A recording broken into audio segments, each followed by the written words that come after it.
Hello hello hello, स्वागत है आप सभी का फंडू टेस्टर में। अभी हमने ये सारे राम कथा करी, क्या है पोस्ट रिक्वेस्ट, क्या है डिलीट रिक्वेस्ट, गेट रिक्वेस्ट, बहुत सारी एचटीटीपी रिक्वेस्ट के बारे में बात करी। बट मेन चीज़ ये है कि हमें उसमें टेस्ट क्या करना है, मेन चीज़ तो वही है। तो वो आज के वीडियो में हम डिस्कस करने वाले हैं। Camera rolling action.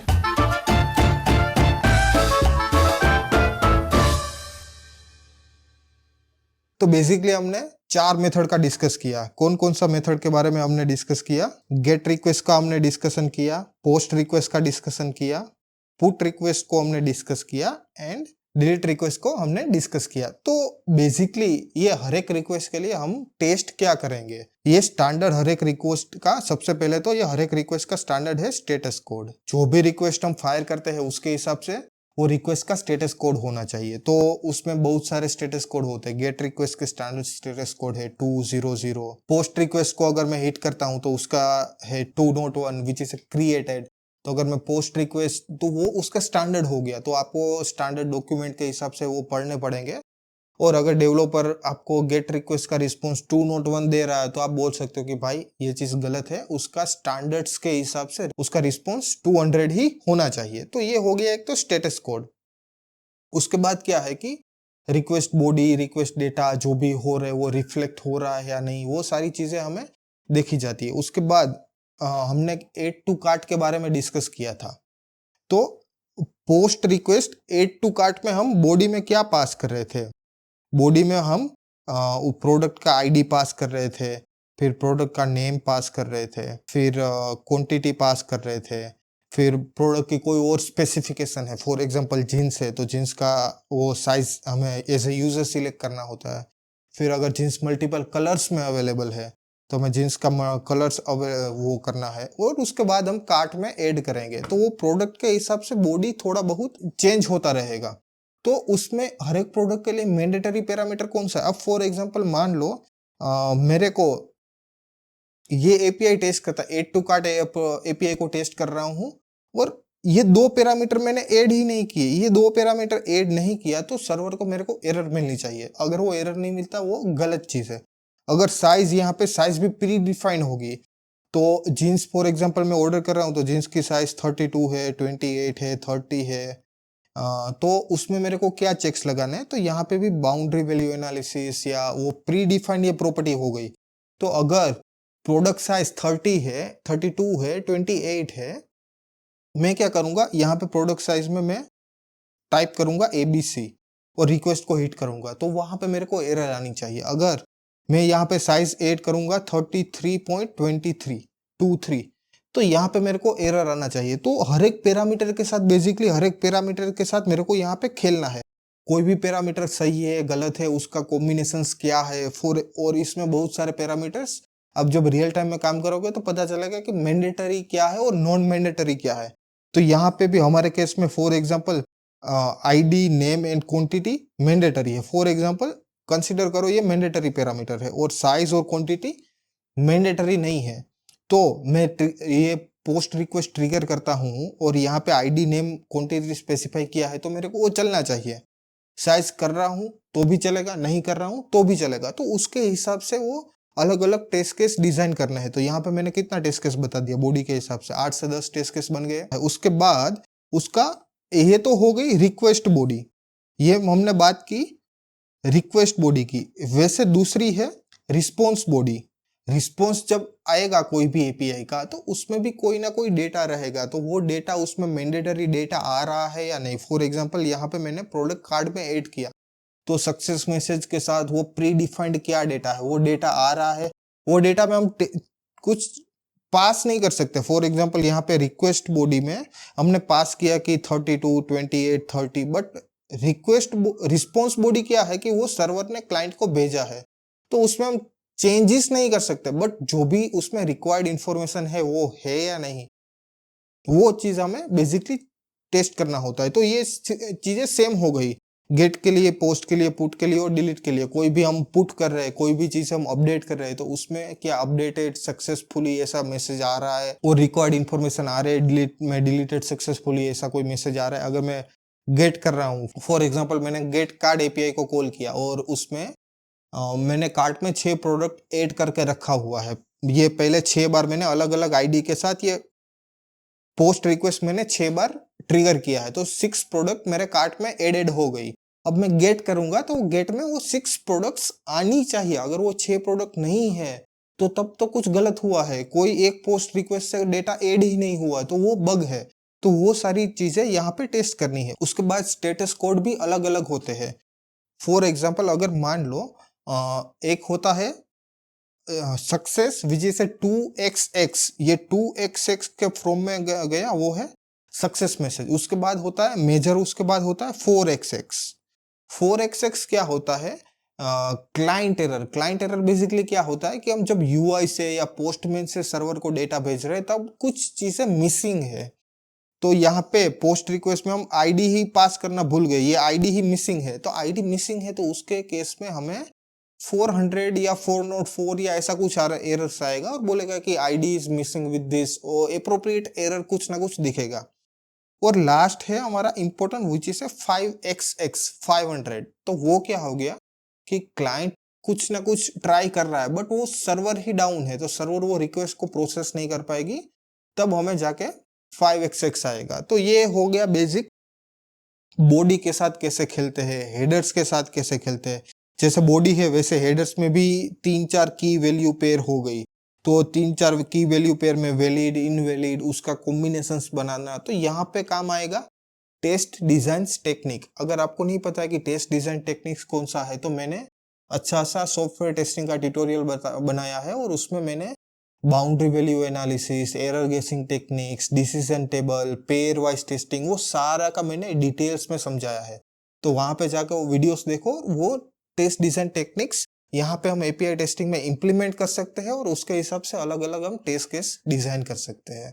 ये तो हो गया इंडिविजुअल एपीआई का यूनिट लेवल का टेस्टिंग के बारे में। मेरे पास एक पोस्ट रिक्वेस्ट है तो वो मैंने टेस्ट कर लिया। अब बात आती है सिक्वेंशियल, वो पूरा फ्लो कैसे होता है। फॉर एग्जाम्पल अगर इंस्टाग्राम है तो मैं सिर्फ एक एपीआई तो कॉल नहीं करूंगा, उसमें मल्टीपल एपीआई कॉल हो गए। मैं फोटो ऐड कर रहा हूँ, अपडेट कर रहा हूँ, डिलीट कर रहा हूँ, गेट कर रहा हूँ, प्रोफाइल में जाके रिफ्रेश कर रहा हूँ, तो उसमें मल्टीपल एपीआई एक साथ यूज होते हैं। तो रियल में क्या होता है कि उसका पूरा फ्लो बनाना होता है और उसके बाद 5 एपीआई का एक फ्लो बनाया तो 5 एपीआई मेरे को एक साथ टेस्ट करनी होती है। तो वो देखते हैं कि हम कैसे कर सकते हैं। तो सबसे पहले यहाँ पे एक पोस्ट एपीआई है, एक पोस्ट एपीआई हमने ट्रिगर किया और वो पोस्ट एपीआई है एड टू कार्ट।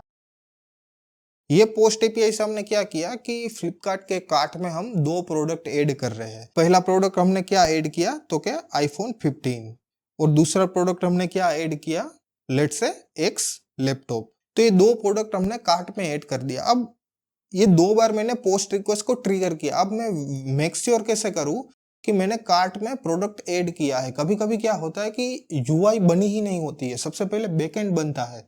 तो मेरे को तो पता ही नहीं, कार्ट मेरे पास यूआई का एक्सेस ही नहीं है या यूआई बनी ही नहीं है, तो मैं कैसे वेरीफाई करूंगा। तो उसके लिए होता है गेट कार्ट एपीआई। तो यहाँ पे मेरे को गेट एपीआई को कॉल करना है, गेट एपीआई को कॉल करना है और यहाँ पे होगा गेट एपीआई गेट कार्ट। अब मैं जब गेट कार्ट एपीआई कॉल करूंगा तो उसके रिस्पॉन्स में मेरे को ये 2 डेटा आया है या नहीं आया है। ये 2 डेटा नहीं आया है तो उसका मतलब पोस्ट एपीआई में कुछ ना कुछ गड़बड़ी है, वहां पे बग है, तो वो हो गई बग। अगर फॉर एग्जांपल मैंने 2 बार पोस्ट एपीआई हिट किया और ये जब पहली बार मेरे को सक्सेस मिला और जब दूसरी बार था वो दूसरी रिक्वेस्ट मेरी फेल थी, तो उस केस में एक ही प्रोडक्ट ऐड करना चाहिए। अब जब मैं गेट एपीआई को कॉल करूंगा तब मेरे को वेरीफाई करना है कि गेट एपीआई से एक ही प्रोडक्ट ऐड हुआ है या नहीं हुआ है।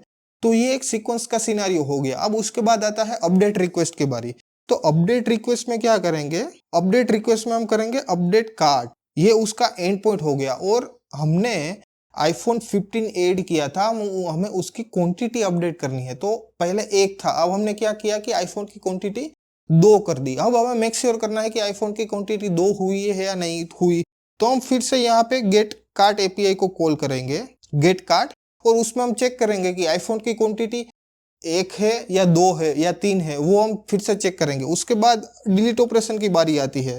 तो यहाँ पे डिलीट कार्ट करके एंड पॉइंट होगा, उसको हम कॉल करेंगे और यहाँ पे दो प्रोडक्ट ऐड हुई है, आईफोन एंड लैपटॉप। उसमें से हम आईफोन को डिलीट करेंगे, आईफोन को हम डिलीट कर रहे हैं। तो उसमें उसके बाद जब भी हम ये गेट एपीआई को फिर से कॉल करेंगे, गेट कार्ट, तब हमारे पास कार्ट में सिर्फ एक ही प्रोडक्ट होनी चाहिए और वो भी है लैपटॉप। तो ये एक हो गया सीक्वेंशियल फ्लो कि सबसे पहले हमने पोस्ट रिक्वेस्ट को हिट किया, हमने चेक किया गेट रिक्वेस्ट से, हमने चेक किया कि वो डेटा अपडेट हो रहा है या नहीं, एप्रोप्रिएट डेटा कार्ट में ऐड हुआ है या नहीं। उसके बाद हमने अपडेट एपीआई को कॉल किया, हमने डेटा कुछ अपडेट किया, फिर से हमने मेक श्योर किया गेट कार्ट से वो हुआ है या नहीं, फिर से हमने डिलीट एपीआई कॉल किया, फिर से हमने गेट कार्ट एपीआई कॉल किया, ये हुआ है या नहीं। अब फॉर एग्जांपल मान लो गेट कार्ड एपीआई ही नहीं है, तब मैं क्या करूं? तो उस केस में क्या करना है कि जो भी चीजें यहाँ पे हमने पोस्ट से या डिलीट ऑपरेशन से, अपडेट ऑपरेशन से, पोस्ट ऑपरेशन से हमने ऐड किया है सर्वर पे, जो भी डेटा अपडेट हुआ है, तो वो सर्वर को हमें डेटाबेस में जाना है और डेटाबेस में चेक करना है कि वो डेटा अपडेट हुआ है, रिफ्लेक्ट हुआ है। मैं अगर अपडेट एपीआई कॉल कर रहा हूँ तो डेटा अपडेट हो रहा है या नहीं, तो हमें डेटाबेस से अपडेट करना है। तो यहाँ पे दो अल्टरनेटिव है, या तो आप गेट एपीआई से यूज करो या तो डेटाबेस में क्वेरी रन करके वहां पे चेक करो कि वो डेटा अपडेट हुआ है या नहीं।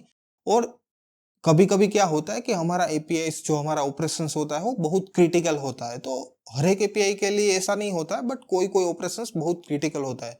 जैसे बैंकिंग एप्लीकेशंस हो गया, हेल्थ केयर इंडस्ट्री में हम ब्लड ग्रुप्स अपडेट करते हैं, यूजर के रिपोर्ट्स का डेटा होता है, तो वो सारे बहुत क्रिटिकल डेटा होता है।